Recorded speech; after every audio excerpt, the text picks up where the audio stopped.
Staccato in Italian just simply means stopping in between notes. And in today's video, we're going to be talking about staccato and how to play it really efficiently so that way you get the best sound out of your instrument. Staccato is a common technique that is learned very early on in the stages of violin playing. I teach it to all my beginners, 5 and up if they're starting in the Suzuki book method. And for me, staccato is very simple. It has a couple basic mechanics that you need to follow. So the best way to get the best sound without putting any effort is to start at the lower half. If I'm playing at the lower half, my sound is naturally going to be a lot louder because the bow is heavier at the frog. This is the frog, for anyone who doesn't know that. When I teach staccato to my youngsters, I start them off at the frog. Normally, they start over here. They think that this is the frog, but no, I want to make sure that the violin bow is really, really low on the bow because I want them to feel the grip. As you just heard right there, I want them to feel the grip of the string with the bow. So if I'm gonna be doing a down bow, I'm actually bypassing this balance point because a lot of the times when you're doing lessons with a young beginner, they start the bow here and then the bow shakes. You may have not heard that, but it's a very, very subtle thing. Let me try that again. You hear that subtle shaking of the bow. That is because when you start in the balance point, which is around this area, and each bow is going to be different, of course, that the area of which the bow bounces the most is going to be somewhere in this region, which is why I have beginners start at the frog so that they can bypass that balance point. And that is one of the key factors when you're doing staccato, because a lot of the times beginners have a tough time stopping the bow and making sure that the bow doesn't shake. So when I'm doing a staccato, for instance, like Song in the Wind is a perfect example of this. All of that is in the lower half so that the instrumentalist, the violinist, knows how a good sound is on their instrument. You might have noticed something very specific, that my fingers are actually moving this way while I'm doing staccato. You don't have to do this, or you don't have to perfect this when you're early on in your violin journey. You could actually use your forearm. Now, I want to be clear that it's your forearm and not your entire arm, because if you have a tendency to use your arm, I've noticed in my lessons, in my teaching experience, that the beginner student really locks their arm up and they don't know how to extend that forearm. So I encourage you, if you're following along in this video, to grab your violin, grab your bow, and I want you to try starting at the frog, and you don't have to worry about the movement of the fingers. All you have to do is bypass this balance point, which is right over here. Another reason why I have beginners start in the lower half is not just for the sound, but it's for the mechanics of the arm to operate accordingly.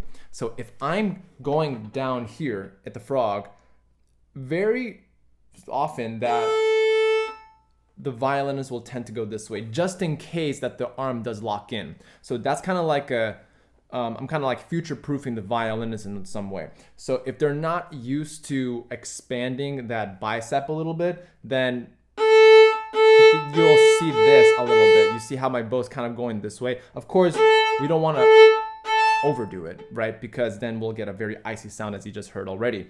But right over here, ideally we want a straight bow. If you're not comfortable with extending the forearm just yet, then having the fingers as so, right, this way, not having to move your fingers,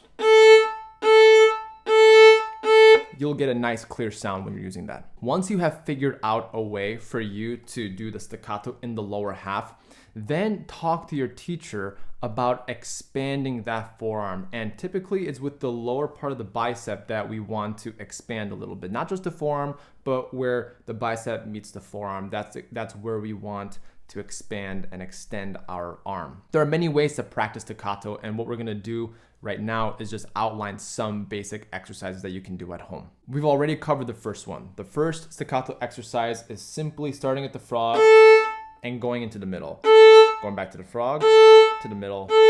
Very important that we really commit to that up bow, because if you don't commit to the up bow, you'll end up going near the balance point and then the bow will shake the most. So if you're gonna do a down bow, make sure you always go with the up bow as well. The second exercise is simply to do the same motion doing a down bow, but then we're gonna try to extend our forearm to the tip of the bow. So we're gonna try that one more time. If you have your violin with me, follow along. We're gonna go to the middle, to the tip. Now, very important that the up bows are the most difficult to accomplish because we're going against gravity. So we're gonna go to the middle bow and then really commit to go to the frog. And that way you're gonna have a nice clear sound. So let's try that one more time. We're gonna try 2 notes per bow. The beautiful thing about this exercise is that you can do this on every string. So you can do this on the E string, then the D, then the G string. If you're going to experiment this exercise on different strings, please note that you're not going to be pressing the same amount on the E string or the A string. It's not going to be an equal distribution of weight. So if I'm playing on the A string, I'm not going to use as much weight on the E string because naturally the E string is brittle. So you don't want to use too much weight, so that way that scratchy sound is something that we want to avoid. However, that same weight you could apply on the D string and the G string. So and notice that there isn't any scratchy sound. And then the G string, the thickest string. And of course, I'm moving my fingers. That's the next step in your staccato journey. Another way you can practice this is just to multiply by 2. So we recently did 2 notes per bow. Now I'll just use 4 notes per bow. And then simply put, you're just going to divide the bow into 4 different ways. So a quarter per note. So we're gonna go on the A string.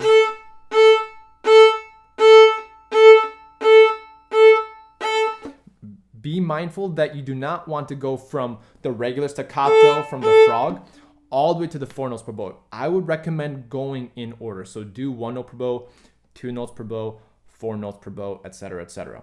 And of course, you can do this with 6 notes per bow. You just divide it 3 in the lower half, 3 in the upper half. So 1, 2, 3, 4, 5, 6. 1, 2, 3, 4, 5, 6. And then we go over to 8. So 1, 2, 3, 4, 5, 6, 7, 8. 1, 2, 3, 4, 5, 6, 7, 8. Once you become more advanced, you'll understand what that staccato is like, and then you can do multiple notes in one bow. So like the famous or staccato, you know, that's pretty much what you are training your mind, you're training your arms, your fingers, your bow to do all of that. So you can do that kind of very cool staccato. Leave your comments down below. What are some of the things that you struggle with when it comes to staccato? Is it the weight distribution of the bow? Is it the bow distribution? I want to get to know what your challenges are so that way I can make more relevant videos for you. And if you like this video, I encourage you to subscribe to the YouTube channel so that way you get to be a part of this community.